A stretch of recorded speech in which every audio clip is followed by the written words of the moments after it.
ನಮಸ್ತೆ ವೀಕ್ಷಕರೇ, ಮೆಂಡೋ ನ್ಯೂಸ್ ನೆಟ್ವರ್ಕ್ಗೆ ಸ್ವಾಗತ. ನಾನು ನಿಮ್ಮ ದಿವ್ಯಾ.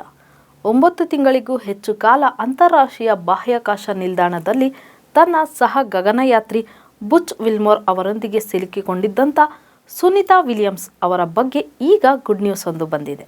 ಬಾಹ್ಯಾಕಾಶಯಾನಿ ಸುನಿತಾ ವಿಲಿಯಮ್ಸ್ ಮತ್ತು ಅವರ ಸಹಯಾತ್ರಿ 285 ದಿನಗಳ ಬಳಿಕ ಇದೇ ಮಾರ್ಚ್ 19ಕ್ಕೆ ಭೂಮಿಗೆ ಮರಳುತ್ತಿರುವುದು ಅತ್ಯಂತ ಹೆಮ್ಮೆಯ ಮತ್ತು ಶುಭ ಸಂದರ್ಭದಲ್ಲಿ ಅವರಿಗೆ ಶುಭಾಶಯಗಳನ್ನು ಹೇಳುತ್ತಾ ಅವರ ಬಗ್ಗೆ ಕಿರು ಮಾಹಿತಿ ನಿಮಗಾಗಿ. ಬಾಹ್ಯಾಕಾಶದಲ್ಲಿ ಸಾವಿನ ಗುಹೆಯೊಳಗೆ ತನ್ನ ಸಹಯಾತ್ರಿಯೊಂದಿಗೆ ಧೈರ್ಯದಿಂದ ಸೆಣಸುತ್ತಿರುವ ಸುನಿತಾ ವಿಲಿಯಮ್ಸ್ ಅವರ ಸಾಹಸಕ್ಕೆ ನಾವು ಒಂದು ಸಲಾಂ ಹೇಳುತ್ತಿದ್ದೇವೆ. ಬಾಹ್ಯಾಕಾಶ ಯಾತ್ರೆಯೇ ಒಂದು ರೀತಿಯಲ್ಲಿ ಬದುಕಿನ ಅಂತಿಮ ಯಾತ್ರೆಯಂತೆ ಎಂಬುದು ಎಲ್ಲರಿಗೂ ಗೊತ್ತಿರುವ ವಿಷಯವೇ. ಆದರೂ ಈಗಲೂ ಸಹ ನಮ್ಮಂಥ ಸಾಮಾನ್ಯ ಜನ ಬಸ್ಸಿನಲ್ಲೋ, ರೈಲಿನಲ್ಲೋ ಅಥವಾ ವಿಮಾನದಲ್ಲೋ ಸಂಚರಿಸುವಾಗ ಬಹುತೇಕ ನಮ್ಮ ಮನಸ್ಸಿನಲ್ಲಿ ಸುಳಿಯುವ ಭಾವನೆ ಎಂದರೆ ಏನಾದರೂ ಅಪಘಾತವಾಗಿ ನಾವು ಸಾಯಬಹುದೇನೋ ಎನ್ನುವ ಒಂದು ರೀತಿಯ ಮಾನಸಿಕ ಸ್ಥಿತಿಯಲ್ಲೇ ಪ್ರಯಾಣಿಸುತ್ತಿರುತ್ತೇವೆ. ಅದು ನಿರಂತರವಾಗಿ ನಮ್ಮೊಟ್ಟಿಗೆ ಹುಟ್ಟಿನಿಂದ ಸಾಯುವವರೆಗೂ ಪ್ರತಿ ಪ್ರಯಾಣದಲ್ಲೂ ಕಾಡುತ್ತಲೇ ಇರುತ್ತದೆ. ಇದರ ಜೊತೆಗೆ ಯಾವಾಗಲಾದರೂ ಏನಾದರೂ ಕೆಲಸ ಕಾರ್ಯಗಳ ನಿಮಿತ್ತ ಕೆಲವು ವಾರಗಳು ಅಥವಾ ಕೆಲವು ತಿಂಗಳುಗಳು ಮನೆಯಿಂದ ಹೊರಗೆ ಇರಬೇಕಾದ ಸಂದರ್ಭದಲ್ಲಿ ಸಹ ಒಂದಷ್ಟು ಅದಿರಾಗುತ್ತೇವೆ ಅಥವಾ ಭಾವನಾತ್ಮಕ ನೋವು ಕಾಡುತ್ತದೆ. ಕೆಲವು ದಿನ ಎಲ್ಲರನ್ನೂ ಬಿಟ್ಟಿರಬೇಕಾಗುತ್ತದೆ ಎಂಬ ಭಾವ, ಅದರಲ್ಲೂ 24 ಗಂಟೆ ಸಂಪರ್ಕದಲ್ಲಿರಬಹುದಾದ ಮೊಬೈಲ್, ವಿಡಿಯೋ ಕಾಲ್ ಎಲ್ಲವೂ ಇದ್ದ ನಂತರವೂ ಸಹ ಹಾಗೆಯೇ ಮನಸ್ಸು ಮಾಡಿದರೆ ಕೆಲವು ಗಂಟೆಗಳ ಅವಧಿಯಲ್ಲೇ ಮತ್ತೆ ನಮ್ಮ ಮನೆ ತಲುಪಬಹುದು ಎಂಬ ಅವಕಾಶ ಮತ್ತು ವ್ಯವಸ್ಥೆ ಇದ್ದರೂ ನಮಗೆ ಆ ಹತಾಶೆ, ನೋವು, ವಿರಹ ಕಾಡುತ್ತಲೇ ಇರುತ್ತದೆ.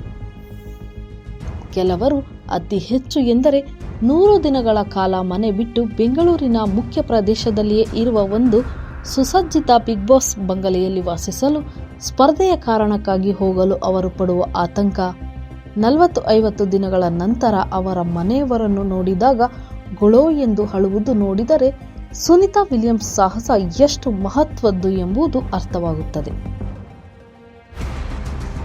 100 ಕಿಲೋಮೀಟರ್ಗಳು ಕೇವಲ ಒಬ್ಬ ಸಹವರ್ತಿಯೊಂದಿಗೆ ಏನೂ ಗ್ಯಾರಂಟಿ ಇಲ್ಲದ ಆಕಸ್ಮಿಕ ಅಪಘಾತವಾಗುವ ಸಾಧ್ಯತೆಯೇ ಹೆಚ್ಚಿರುವ ವಾಹನದಲ್ಲಿ ಅಷ್ಟು ದೂರ ಹೋಗಿ ಸಂಶೋಧನೆ ಮಾಡಿ ಅಲ್ಲಿ ಕೆಲವು ದಿನಗಳಿದ್ದು ವಾಪಸ್ ಬರುವ ಬಹುದೊಡ್ಡ ಸಾವಿನ ಗುಹೆಯೊಳಗೆ ಹೋಗಿದ್ದಾರೆ. ಈಗ ನಿಜವಾಗಿಯೂ ವಾಪಸ್ ಬರುವ ತೊಂದರೆಯಿಂದಾಗಿ, ಅಂದರೆ ಅವರ ವಾಹನದ ಈಲಿಯಂ ಸೋರಿಕೆಯ ಕಾರಣದಿಂದ ಇನ್ನೂ ವಾಪಸ್ ಬರುವುದು ನಿಶ್ಚಿತವಾಗದೇ ಇರುವ ಸಮಯದಲ್ಲಿ ಆಕೆ ಎದುರಿಸುತ್ತಿರುವ ಮಾನಸಿಕ ಪರಿಸ್ಥಿತಿಯ ಬಗ್ಗೆ ಒಂದಷ್ಟು ಕುತೂಹಲ. ಅದನ್ನು ವಿವರಿಸುವುದು ತುಂಬ ಕಷ್ಟ. ಬಹುಶಃ ಸಾಮಾನ್ಯರಾದ ನಮ್ಮ ಊಹೆಗೂ ಮೀರಿದ್ದು. ಅವರು ಸಾಕಷ್ಟು ತರಬೇತಿಯನ್ನು ಪಡೆದಿರುತ್ತಾರೆ ಮತ್ತು ಅದಕ್ಕಾಗಿ ಮಾನಸಿಕವಾಗಿ ಸದೃಢರಾಗಿದ್ದಾರೆ ಎಂಬುದು ನಿಜ. ಅಲ್ಲದೆ ಅವರಿಗೆ ಇದು 2ನೆಯ ಬಾರಿಯಾದ್ದರಿಂದ ಸ್ವಲ್ಪ ಅನುಭವವೂ ಇರುತ್ತದೆ ಎನ್ನಬಹುದು. ಆದರೆ ಎಷ್ಟೇ ತರಬೇತಿ, ಅನುಭವ ಇದ್ದರೂ ಆ ಪ್ರಯಾಣ ತುಂಬ ಕಠಿಣ ಮತ್ತು ಅತ್ಯಂತ ಅಪಾಯಕಾರಿ ಎಂದು ಎಲ್ಲರಿಗೂ ತಿಳಿದಿರುವುದೇ. ಇಲ್ಲಿ ತಾಂತ್ರಿಕ ದೋಷಗಳು, ಸಾಹಸ ಪ್ರವೃತ್ತಿ ಇತ್ಯಾದಿಗಳನ್ನೆಲ್ಲ ಹೊರತುಪಡಿಸಿ ಕೇವಲ ಸುನಿತಾ ವಿಲಿಯಮ್ಸ್ ಅವರ ಮನಸ್ಥಿತಿಯನ್ನು ಮಾತ್ರ ಗಣನೆಗೆ ತೆಗೆದುಕೊಂಡಾಗ ನಾವೆಲ್ಲ ಖಂಡಿತ ಅದರಿಂದ ಬಹಳ ದೂರ ಇದ್ದೇವೆ ಅನಿಸುತ್ತದೆ. ಅಂದರೆ ಸಣ್ಣ ಪುಟ್ಟ ಸಮಸ್ಯೆಗಳಿಗೆ ಮುಂದೆ ಆಗಬಹುದಾದ ಅನೇಕ ಸಾಧ್ಯತೆಗಳ ಊಹಾತ್ಮಕ ಘಟನೆಗಳಿಗೆ, ಇನ್ನು ಅನೇಕ ವಿಷಯಗಳಲ್ಲಿ ನಾವು ಮತ್ತು ನಮ್ಮ ಪ್ರತಿಕ್ರಿಯೆ ಎಷ್ಟೊಂದು ದುರ್ಬಲವಾಗಿರುತ್ತದೆ ಎಂದರೆ ಒಮ್ಮೊಮ್ಮೆ ನಮಗೆ ನಮ್ಮ ಬಗ್ಗೆ ಜಿಗುಪ್ಸೆ ಹುಟ್ಟುತ್ತದೆ.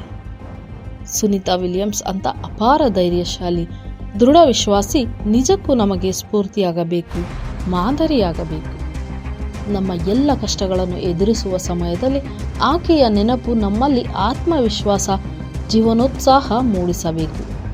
ಏನಾದರೂ ಆಗಲಿ, ಸುನಿತಾ ವಿಲಿಯಮ್ಸ್ ಮತ್ತು ಅವರ ಸಹಯಾತ್ರಿ ಇನ್ನು ಕೆಲವೇ ದಿನಗಳಲ್ಲಿ ಯಶಸ್ವಿಯಾಗಿ ಭೂಮಿಗೆ ಮರಳಿ ಇನ್ನಷ್ಟು ದಿನ ಆಕೆ ತನ್ನ ಕುಟುಂಬದೊಂದಿಗೆ ಸಂತೋಷ ಹಂಚಿಕೊಳ್ಳಲಿ ಎಂದು ಹಾರೈಸೋಣ.